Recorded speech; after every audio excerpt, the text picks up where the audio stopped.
Hey y'all, what's up? So I'm gonna do another video real quick. I love this video. Farrakhan, he went in. Now, I know he is with the Nation of Islam, an Arab religion that was forced on our people from the sub-Sahara slave trade when we was in slavery with them. They forced the Islam religion on our people. That is an Arab religion. I don't understand that. And when you look up the history on how they enslaved our people, the Arabs did, and they pushed that on us. They said that a lot of our people, we really didn't accept that. We was in slavery with the so-called white people. We accepted Christianity and Catholicism faster than we did Islam. A lot of our people didn't want to accept their religion, and they actually died because they wasn't following it. They're worshiping some kind of rock in Mecca, a rock. Now, what's so funny about Islam is like they got them radical Muslims over there in the so-called Middle East, and then you got the Black Power Muslims across America. Why would you even follow a religion? How y'all following a god of them crazy fools over there that strap bombs to them and say in the name of Allah and blow up people and they self? But you following that God. That's why the Bible said in Deuteronomy that we would be one of the curses on our people once we went into slavery, that we would serve other gods of wood, which is the Christian cross. We're not supposed to be having no cross around us, our neck tattooed on us, in our house. That has nothing to do with Christ. That's an idol. All up in the churches. The KKK used to burn the crosses. I mean, I don't know, but anyway, it said that we would be worshiping other gods of wood and stone. The stone is the Mecca rock, and you got all these Muslims. What have they done for the black community? What do they do? Where are their leaders? They don't do nothing. But anyway, Farrakhan, he is woke. He know the truth. But maybe the Most High, he might wake him up later. But he knows the children of Israel is, but he thinks it's through the seed of Abraham. But it's not. It's through the seed of Isaac. And this is a scripture that says that. They think Abraham is the chosen. No, it's Isaac. And it says that in the Bible. But that was a man-made religion. You guys can look it up through the Council of Nicaea. They took our Bible, the Bible, and they made different doctrines and religions. Why do you think all these religions, they all come back to the Bible, but they teach a different thing out of it? It's crazy. And guess what the Quran means? The Quran means to recite. That's why a lot of things that's in the Bible, it's in the Quran. That's how he knows we are the children of Israel. It just means to recite. They recited the Bible, made a religion out of it. So I'm going to show you this video. Now, this is old, but it is so bomb on, he just went in. I love how he speak. You know, he be telling the truth, but he gonna make that money. He knows the truth. And a lot of these pastors, they know the truth. You guys can look up a pastor on YouTube. His name is Ray, R-A-Y, Higgins, Higgins. He was he had a big church, making a lot of money like these other pastors, Creflo, T.D. Jakes, and all them. And he said he started reading the Bible, and his spirit started showing him the truth. And he started reading, he was like, what? Oh my God, this is not what I'm teaching. So he said he had to make a decision, either teach the truth, or he said he was going to continue to get that money like all these other pastors. He said he chose the truth. You guys can look him up, Ray Higgins. I mean, that's pretty awesome. But he said that a lot of those pastors, he said, Creflo Dollar, TDJ, he said a lot of those pastors, they know the truth. He said, but religion, Christianity, is a money game. You get money. So let's go ahead and get to the video. Now, just watch the video. He is on point. Okay? He be telling them the truth. Pleased to welcome you to part two of the Donahue two-part program featuring Minister Louis Farrakhan, who at the end of our last program left an awful lot of unhappy people in our audience. Not necessarily unhappy at anything he said, but unhappy because they had no time at all to say anything. So this is our attempt to give you an opportunity to express yourself and ask Minister Farrakhan to respond. Whom didn't we... Yes. I would just like to say that I am terrified that even you, someone who's obviously educated, has given up hope completely. Like when you call upon us, you say white folk, you say black people, Jewish people.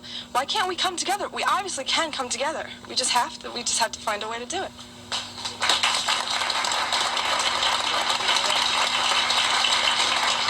The desire is good, but the reality is the total opposite of your desire. And unfortunately, as a young lady, you are not in the position of power to make the decisions to make America work. May I, as an audience of intelligent people, I would like to just take a moment to say to you that I really don't think you fully understand what has happened to these people that you look at as second class or inferior citizens in this nation. Black people who were brought to this country were stripped of their names, language, culture, religion, God, and taken. Now, you heard what he said. We were stripped from their religion and God. He knows. Now, why he continued to go with that Islam religion, I have no idea. But maybe, like I said, the Most High, he may wake him up at the last minute. Who knows? Because he said before he comes, right before he comes, a lot of us is going to wake up in the twinkle of an eye. We're going to start waking up. Boom, boom, boom, boom, boom. And this is the year to do it. Our 400-year captivity is almost up.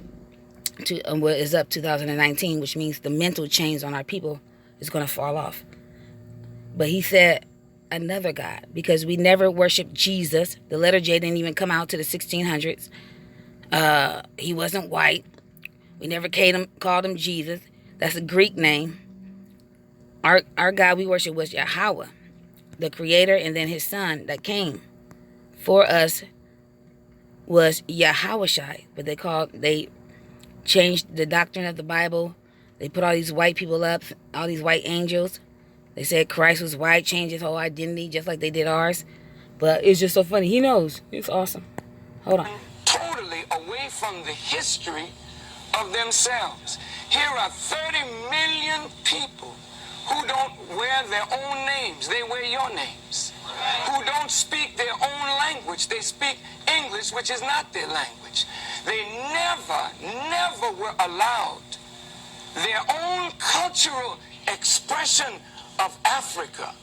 Don't you realize that when you turn a people upside down and inside out, then sell them not for a day, not for a year, but for 300 years, and deny us the human right to know, to read a book, to learn, to understand. And then after 300 years of that, you allow us into the church, but by that time, you've painted Jesus white, God white, the angels white, and then all these black people have been subjected to a form of white supremacy, which produces in the reverse a black inferiority. And this is fulfilling what Jesus said, as a man thinketh, so is he. And as long as our people think the way they think, we will never be able to do what we as a people should do to correct our condition. Over here, please. Several people in the audience have said the things that he's saying, but you really haven't been specific. What is he saying that you have a problem with? And why is it when a black man stands up to speak for his people and other people stand up to speak for their people, there's no problem with it? But you're saying he said black, he said Jew. When people talk, they talk like that. But why is it when a black man stands up to speak for his people, you feel so threatened? Everybody's paranoid. And you talk about it's not segregation. We live in Harlem. We live in Watts. We live in Bedford-Stuyvesant. That's a form of segregation. We walk through Bensonhurst. We get killed. So what are you talking about? Tell him, sister. What I'd like to say, there was somebody over there in the Y'all audience can tell who this said old that they Lou. were afraid, they were scared. And that's a shame. when We're were still going talking through about this. What he was saying, you see. And what I'm saying is, the other day, you asked Mandela that same question about fearing, white people fearing you know, what will the black folks do and stuff? We should be running down the street screaming, ramping, and raving, because when you look at the statistics, who is the one dying? From the policemen, from the KKK, from the skinheads, from the black people. We're getting scared. It should be the people. Yeah, right. Yeah. It should be us who should be scared, or y'all sitting here. That's right. Excuse me, I was brought up in, quote, Bedford-Stuyvesant in my time. But I would like to say what scares us is I think we hear violence. I think we hear violence. Now, what will Farrakhan say about this? Minister Farrakhan, would you explain why it is relevant at this stage in 1990, with all that we've gone through, 1990s, 2019, we have the same relevant concerns. to try and to educate or to get white people to understand the plight of black people? Shouldn't the energy be directed to us? Right on. If I may, It's always one coon in the bunch. my work is directly to black people. I spend 99% of my time dealing with us to help us reform our minds and spirit that we may do for ourselves. However, when you live in a society like this, and we know that in order to effect a solution to a problem between black and white, then there's going to have to be some meaningful dialogue between black and white in order to effect a solution. The young lady said she's afraid of violence. And isn't it sad that we who have been the victims of so much violence, now whites fear violence from us? We do not have a history of killing white people. White people have a history of killing us. See? And what you fear, may I say this, sir? What you fear, and it's a deep guilt thing. Yes. That white folks Tell 'em. suffer. You are afraid that if we ever come to power, we will do to you and your fathers what you and your people have done to us. Yes. And I think you are judging us by the state of your own mind, and that is not necessarily the mind of black people. Now that part right there, I have rewinded that thing like 10 times. That is a deep statement. They're scared, and it's the truth, that we're going to turn on them and rise up. And we are. But that's Bible prophecy. It's in the Bible that we are. Race wars. But that statement right there, I love it. And that's exactly what they're scared of. So that's why every time we speak about the atrocities that happen to us, and we try to unite black people, we try to say, hey, we were put in slavery. The white man, you guys are oppressing us. Anything, even facts that we know and the whole world knows that they did to us. As soon as we speak about that, then we're racist. Oh, you're hateful. Forget about the past. You wasn't a slave. Your mom and dad wasn't a slave. You don't know any slaves. We didn't do it. That was a long time ago. But they want us to remember everything they went through. Pearl Harbor, Titanic, 9/11, the Holocaust, all these different things. But when it comes to our people, even speaking up against what happened to us, they demonize us. You know? Sad. Let's go ahead. I'm with you in that you're talking about wanting to have meaningful dialogue, and that's a problem. You know, right away, I don't know what's going to make whites happy, for Pete's sake. You know, you're talking about trying to find a solution to your problem. You're trying hard to do that, and we're tuning you right out. We're arguing with you. We're not agreeing with anything. We're not trying to give you a chance. For Pete's sake, you know, what do we want? Yeah. See, white people like that, those are going to be the ones that Yahushua might let them go to the kingdom. Mr. Farrakhan, They actually have there's a situation heart, a now soul, where 1 in 4 a black brain. males are in prison or in jail or in some type of probation situation, okay? When I look around, even myself being a black reporter, okay, and they talk about racism of a black and white person go to the job, a black person is going to get the job. I never find that out. And we're in New York City with a black mayor, and I still haven't seen it. And when I see Minister Farrakhan, not only does brothers enlighten me, but he gives me hope to not give up, not go get a pistol and stick somebody up, okay?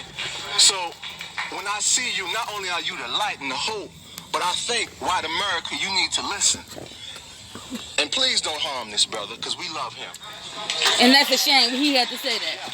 Yeah, so right. Getting back to what she said, what exactly do we have a problem with? Before you made a statement, you said that I think that, well, not I, you said that white people think that you're inferior to us. I don't believe that. I'm part of the youth of America. I am not prejudiced. I feel more prejudiced right now than I've ever felt. Not against black, I am not prejudiced against black people. Some of my best friends are black people. I am, what's the problem with that? Yeah. You let him speak, let me speak. You wanted to speak to this young woman? No, I didn't want to speak. Who wanted to talk to her? Yes. No, what do you mean you feel more prejudice right now? Because the way he's saying... Because what? What he's saying right now, I mean, I feel that you are prejudiced towards white people. Farrakhan, he ready. Excuse me. I think it's like he said, it might be a fear or misunderstanding that you have. Because what fear has he put, or what has he actually said here today that makes you feel prejudiced? I think that he said that we think that they're inferior. I think it's partly part of your own complex that you have to get over, because I don't feel you're inferior. I have nothing against black people. Yes, sir. This is the, excuse me, this is the situation. Every young white adult says, I have not done this to black people. I have not done that to black people. But your forefathers are the ones who have set us in the situation we are in. Now, what I'm saying is this. When Nat Turner stood up, you all rejected him. You killed him. When Marcus Garvey stood up, you all rejected him, enslaved him. He died a broken heart. Now, what I'm saying is this. Your fathers have put us in the condition we are in, and today you are profiting from what your forefathers have done. And that's in the Bible. Their children are profiting. They're going to get going to slavery. They have not done to them because you are the ones who have. Like we did. You are the ones who are going to do to my grandchildren what they're going to experience if the situation continues. Now, what I'm saying is this. When we talk about America falling, what we are saying is this. If you all want to control America, then we must have a land base that we control. You all cannot continue printing the dollar bill and then expect us to abide by your rules when you do not want to give us jobs. Therefore, I'm saying that we have now got to come into negotiations, and Minister Farrakhan Hurry is up, the man brother. to listen to.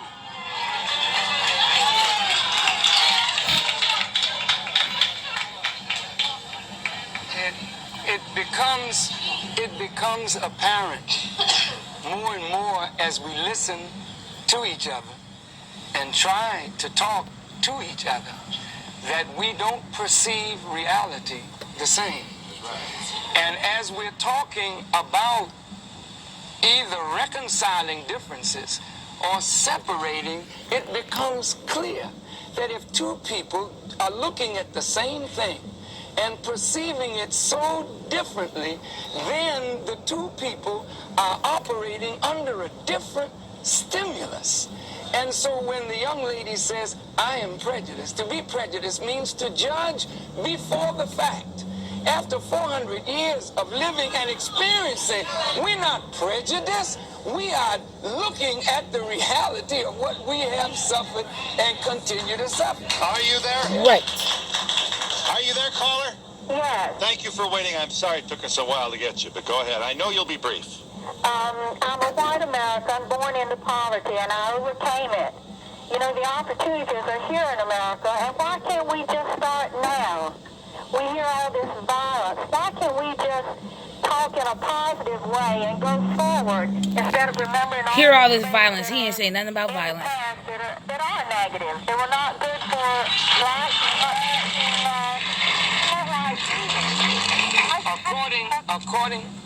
Yes, Mr. Farrakhan commenting. According to the State of Black America by the Urban League, if we started right now, they said, we could never close the gap to black poverty and white poverty. She said, let us start right now. Let's forget the past. Notice this. When Jewish people remember the Holocaust and want the world to remember the Holocaust. Wait. Why do you want the world to remember? Because if the world does not remember, it is likely to repeat itself. And Jewish persons who suffered from the Holocaust want the world to remember this because the world turned its back while Jews were put in ovens. I, as a black person, want my people to remember what we have suffered and what we continue to suffer so that we will say like the Jews, never again. Yeah.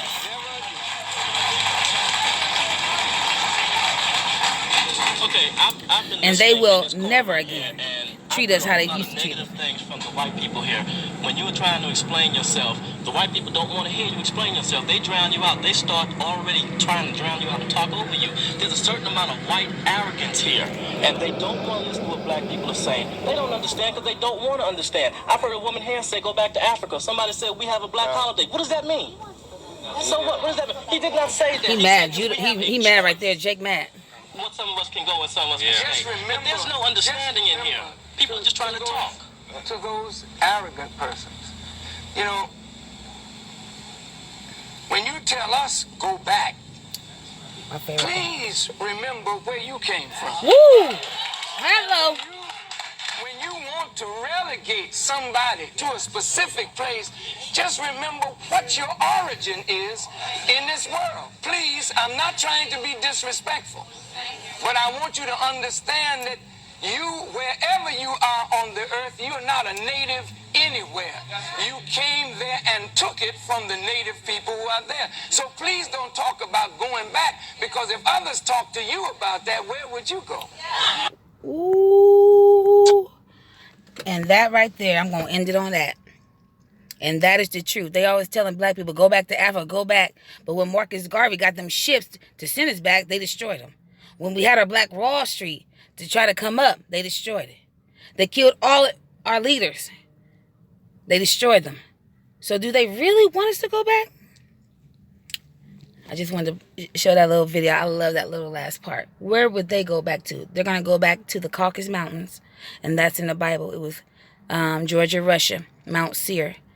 They went up in a cave and they came out, and that's when they started conquering all these lands, changed the land's names, changed the races of people, because this is Esau's world right now.